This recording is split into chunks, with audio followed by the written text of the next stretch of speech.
میں کیوں نہیں پڑھ سکتا؟ آج کل تو کتابیں بہت سستی مل جاتی ہیں، مگر پہلے زمانے میں یہ بات نہ تھی۔ فقط بڑے بڑے گھرانوں میں کتابیں ہوا کرتی تھیں، کیونکہ ہاتھ سے لکھے جانے کے باعث قیمتیں بہت زیادہ ہوتی تھیں۔ ایک بادشاہ کے پاس چند کتابیں پڑھی تھیں، جن میں لکھائی کے علاوہ جگہ جگہ خوبصورتی کے لیے تصویریں بھی بنی ہوئی تھیں۔ ایک دن ملکہ کتابیں دیکھ رہی تھی اور اس کے ساتھ اس کے چاروں بیٹے بھی بیٹھے ہوئے تھے۔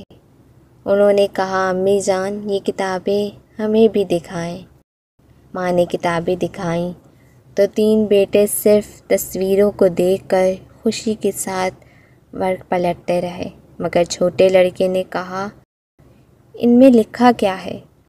ملکہ نے کہا، بیٹا، اس میں ہمارے ملک کی جنگی کہانیاں لکھی ہیں۔ چھوٹے بیٹے نے کہا، میں انہیں کیوں نہیں پڑھ سکتا؟ ملکہ نے فرمایا، بیٹا، لکھی ہوئی چیزیں صرف علم والے ہی پڑھ سکتے ہیں، اور علم محنت سے آتا ہے۔ لڑکے نے جواب دیا، تو میں ضرور پڑھوں گا۔ ملکہ نے کہا، جب تم پڑھ لو گے تو جو کتاب چاہو گے میں خوشی سے تمہیں دے دیا کروں گی۔ شہزادے نے محنت کرنی شروع کر دی۔ تھوڑی ہی مدت میں کتابیں پڑھنے اور خط لکھنے لگا، جس پر ماں نے بھی اپنا سارا کتاب خانہ اسی چھوٹے لڑکے کو دے دیا۔